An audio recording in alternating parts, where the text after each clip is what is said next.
नमस्कार मंडळी, स्वागत आहे तुमचं प्राईम टाईम महाराष्ट्रावरती। आपल्याला माहिती आहे सध्या दिल्लीमध्ये खूप मोठ्या घडामोडी घडत आहेत। एकनाथ शिंदे उपमुख्यमंत्री राज्याचे ते स्वतः आज दिल्ली दौऱ्याला गेलेले आहेत आणि म्हटलं जात आहे की हा त्यांचा दिल्ली दौरा हा एकदिवसीय असणार आहे। आज दुपारी ही बैठक होईल, ज्या वेळेला मी व्हिडिओ करतोय तेव्हा ही बैठक सुरू देखील असणार आहे आणि त्यानंतर ते रात्री पुन्हा एकदा मुंबईमध्ये परतणार आहेत। आता हा दौरा का महत्त्वाचा आहे दिल्लीतला, तर दौऱ्याआधी काय काय घडामोडी झालेल्या आहेत आत्तापर्यंत हे पाहणं, त्यावरती एक आपण नजर टाकणं महत्त्वाचं आहे।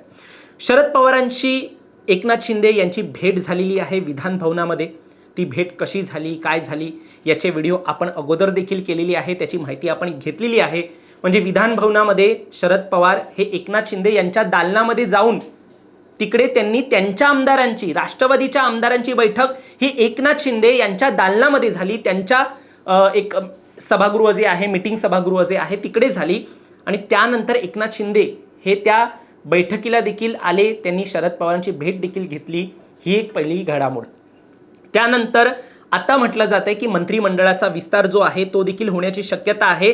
17 जुलैला हा विस्तार जो आहे तो अपेक्षित आहे आणि यामध्ये देखील शिंदेंच्या नेत्यांना, म्हणजे जे खासदार हे 6 खासदार फुटले होते, त्या खासदारांपैकी कुणाला तरी एखादं मंत्रिपद जाऊ शकतंय अशी देखील एक चर्चा आहे। आणि शिवाय श्रीकांत शिंदे हे जे एकनाथ शिंदे यांचे पुत्र आहेत, शिवाय खासदार आहेत, त्यांना देखील कॅबिनेट मंत्रिपद मिळू शकतंय।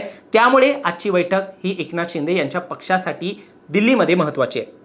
शिवाय आपण चर्चा गेले कित्येक दिवस ऐकतोय की सध्या मुख्यमंत्री पदावरून देखील फडणवीसांना दिल्लीत पाठवण्याची शक्यता आहे आणि हे मुख्यमंत्री पद मग कुणाला मिळणार याची देखील एक चर्चा जी आहे ती सुरू झालेली आहे। असे अनेक मुद्दे जे आहेत ते सध्या आहेत आणि त्यामुळे एकनाथ शिंदे यांचा दिल्ली दौरा हा महत्त्वाचा आहे। वेगवेगळ्या घडामोडी आत्ताच्या काळामध्ये हे घडलेल्या आहेत। आता आपण सुरुवात जी आहे ती पहिल्या विषयापासून करूया। दरम्यान तुम्ही चॅनलवर नवीन आलाय, हे सगळं आपण सविस्तर जाणून घेतोय, त्यामुळे चॅनलवर नवीन आला असेल तर लगेच सबस्क्राईब करा प्राईम टाईम महाराष्ट्राला, कारण असे राजकीय घडामोडी आणि घडामोडींमागील राजकारण आम्ही नेहमी तुमच्यासाठी घेऊन येत असतो। माझं नाव ओंकार साळवी आणि या विषयाला आपण सुरुवातीपासून सुरू करूया। आता ऑपरेशन टायगरच्या यशानंतर शिंदेंचा हा पहिला दिल्ली दौरा आहे आणि एनडीएच्या काही वरिष्ठ नेत्यांची आज एकनाथ शिंदे हे भेट देखील घेतील आणि अशी देखील बातमी आहे की जे 6 फुटीर खासदार होते, जे शिंदेंसोबत आता आलेले आहेत, ते देखील एकनाथ शिंदे यांच्यासोबतच आज दिल्लीला गेलेले आहेत। महत्त्वाचं म्हणजे आता एकनाथ शिंदे आजच्या पूर्ण दिवसामध्ये वरिष्ठ नेत्यांना भेटतील, दिल्लीमधील जे वरिष्ठ नेते आहेत त्यांना भेटतील, सोबत मंत्रिमंडळ विस्तार होणार आहे तर त्याबाबत त्यांच्या खासदारांबरोबर चर्चा करतील आणि त्यानंतर महत्त्वाची बैठक जी आहे ती देखील एक वरिष्ठांबरोबर, भाजपच्या नेत्यांबरोबर होऊ शकते। आता खासदार श्रीकांत शिंदे आणि प्रताप सरनाईक हे संपूर्ण फुटीत पडद्यामागे एक सूत्रधार होते अशी देखील बातमी समोर आली होती। आपण तो फोटो पाहिला असेल, ज्या फोटोमध्ये 6 फुटीर खासदारांबरोबर प्रतापराव सरनाईक आणि जे श्रीकांत शिंदे आहेत ते होते आणि त्यांनी या संपूर्ण फुटीमागे त्यांचं एक डोकं होतं, ते सूत्रधार होते असं देखील म्हटलं गेलं जेव्हा हा फोटो आलेला। आता या संपूर्ण प्रकरणानंतर, फुटीर खासदारांच्या प्रकरणानंतर हाच एक बक्षीस म्हणून श्रीकांत शिंदेंना आता दिल्लीमध्ये कॅबिनेट मंत्रिपद दिलं जाऊ शकतंय। त्यांचं कॅबिनेट मंत्रिपद हे फिक्स आहे, जवळपास फिक्स आहे। अशाच बातम्या आता चर्चा ज्या आहेत त्या सुरू आहेत आणि अशाच बातम्या ज्या आहेत ते येत आहेत। आता एनडीएची ताकद या फुटीर खासदारांनंतर वाढलेली आहे। जवळपास 13 खासदार हे आता एकनाथ शिंदे यांच्याकडे आलेले आहेत, जे महाराष्ट्रामध्ये सर्वाधिक आहेत आणि यासाठी म्हणजे हे खासदार का फोडले जात आहेत, याचं कारण काय आहे हे वेगवेगळे चर्चिले जात आहेत। तो मुद्दा जो आहे तो वेगळाच, म्हणजे डिलिमिटेशन असेल किंवा बिल जे आहे ते पास करायचं आहे म्हणून हे सगळं सुरू आहे, त्या गोष्टी वेगळ्या। मात्र आता हे जे काही झालेलं आहे त्यानंतर जो मंत्रिमंडळ विस्तार होतोय त्यामध्ये या खासदारांची महत्त्वाची भूमिका असेल असं म्हटलं जातं। आता यामध्ये एकनाथ शिंदे हे जेव्हा त्यांच्या खासदारांबरोबर बैठक घेतील त्यामध्ये काय काय होऊ शकतं, काय काय चर्चा होऊ शकते, तर आता जे आपल्याला मंत्रिपद मिळणार आहे ते कुणाला द्यायचं यावरून पहिलं तर खासदारांमध्ये बैठक होईल, चर्चा होईल आणि तिकडे जे आहे ते नाव फायनल केलं जाईल। त्यानंतर ते नाव जे आहे दिल्लीमध्ये जे जे पद एकनाथ शिंदे यांच्या पक्षांना मिळणार आहे ते जे आहे ते ठरवलं जाईल। आता संजय जाधव हे यामध्ये, म्हणजे जर एकनाथ शिंदे यांना 2 मंत्रिपद देण्याचं ठरवलं तर श्रीकांत शिंदे यांचं कॅबिनेट मंत्रीपद हे फिक्स आहे, जवळपास फिक्स आहे हे म्हटले जात आहे. आणि त्यानंतर संजय जाधव आणि ओमराजे निंबाळकर यामध्ये एका मंत्रीपदासाठी शर्यत असल्याचं म्हटलं जात आहे, ज्याच्यामध्ये एक चर्चा असेल. आता हे मराठवाडाचे आहेत, परभणीचे खासदार आहेत संजय जाधव, आणि ओमराजे निंबाळकर जे आहेत ते धाराशिवचे खासदार आहेत, ते देखील मराठवाड्यातून येतात.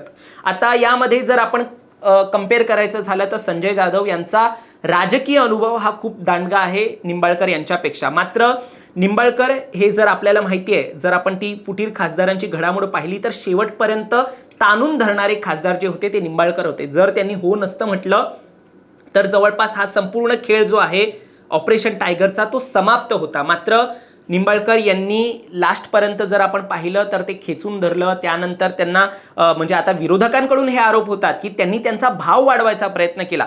पण आता यामध्ये निंबाळकर असं देखील म्हणतायत की ते सतत हे एकनाथ शिंदे यांच्या संपर्कात राहिले जेव्हापासून फूट झाली आहे. त्यानंतर देखील जेव्हा जेव्हा अहिर यांचा पक्षप्रवेश होता तेव्हा देखील आपण त्यांना एकनाथ शिंदे यांच्यासोबत पाहिलं. त्यानंतर काही घडामोडी झाल्या, त्यामध्ये त्यांनी बऱ्याच वेळेला एकनाथ शिंदे यांची भेट घेतलेली आहे. आणि त्यामुळे म्हटलं जातंय की ओमराजे निंबाळकर या संपूर्ण प्रकरणामध्ये जर पाहिलं तर ते जास्त ट्रोल झाले. त्यामुळे कुठेतरी त्यांना हे मंत्रिपद आलं पाहिजे अशी त्यांची भूमिका जी आहे ती सातत्याने समोर येताना एक सांगितली जाते, तशी चर्चा आहे. आता पण हे सगळं पाहिलं तर संजय जाधव यांचा अनुभव जास्त असल्याने त्यांना हे मंत्रिपद दिलं जाऊ शकतं असं देखील म्हटलं जाते, कारण की त्यांच्या नावाअंतर्गत गट स्थापन करण्याचा एक प्रयत्न देखील झाला होता. आता जर आपण पाहिलं तर एकनाथ शिंदे यांच्याकडे अगोदरच प्रतापराव जाधव यांच्याकडे एक मंत्रिपद जे आहे ते आहे.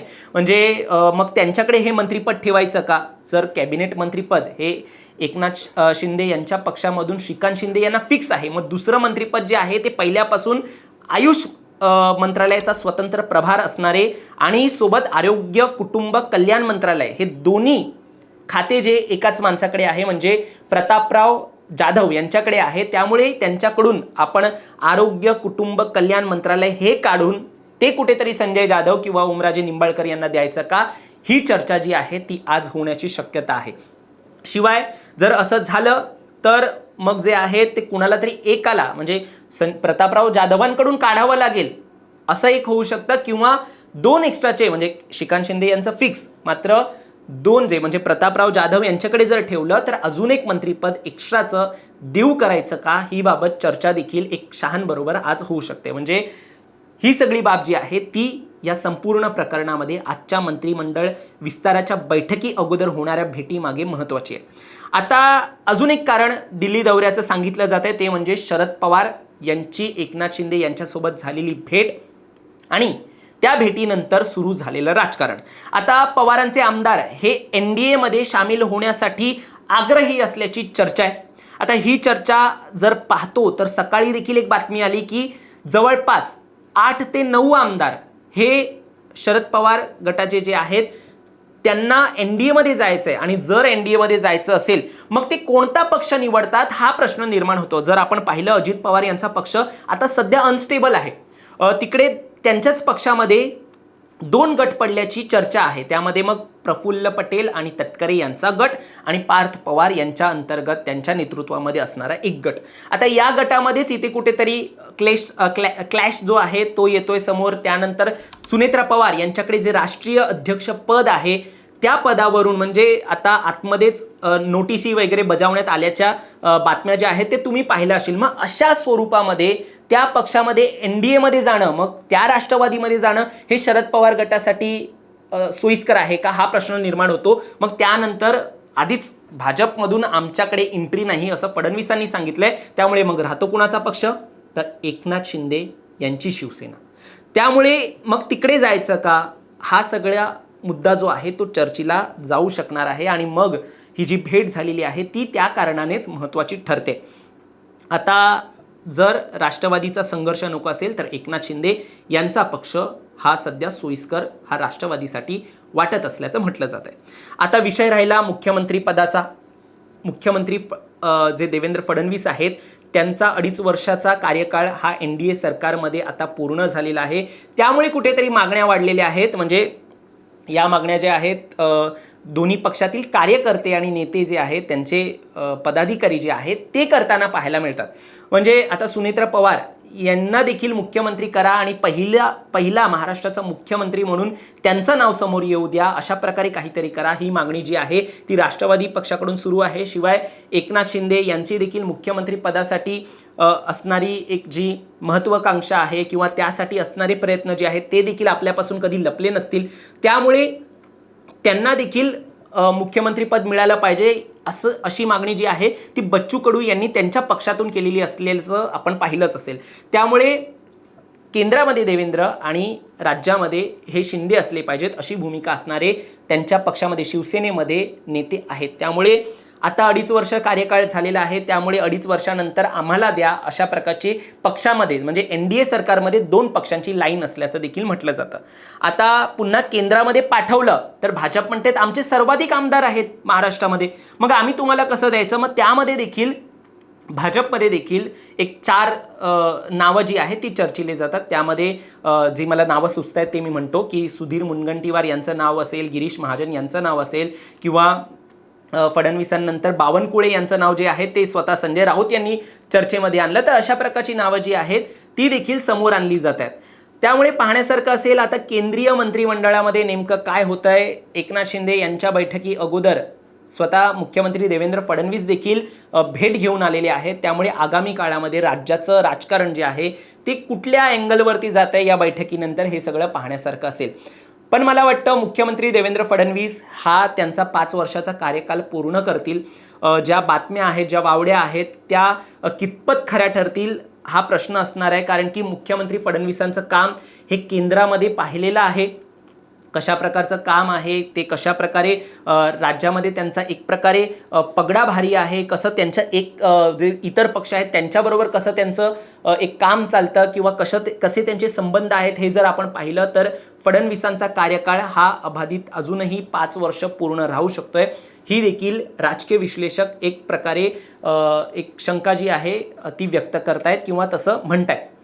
पाहण्यासारखं असेल या दिल्ली बैठकीनंतर नेमकं काय ठरतंय, मंत्रिमंडळाचा विस्तार कसा होतोय, शरद पवारांचा पक्ष NDA मध्ये आणण्याची जी चर्चा सुरू आहे त्यामध्ये काही घडामोडी घडतायत का आणि मुख्यमंत्री पदावरून काही राजकारण होतंय का? तुम्हाला यावर काय वाटतं? तुमचं मत देखील आम्हाला कमेंटमध्ये नक्की सांगा आणि असेच राजकीय घडामोडी पाहण्यासाठी सबस्क्राईब करा प्राईम टाईम महाराष्ट्राला। धन्यवाद।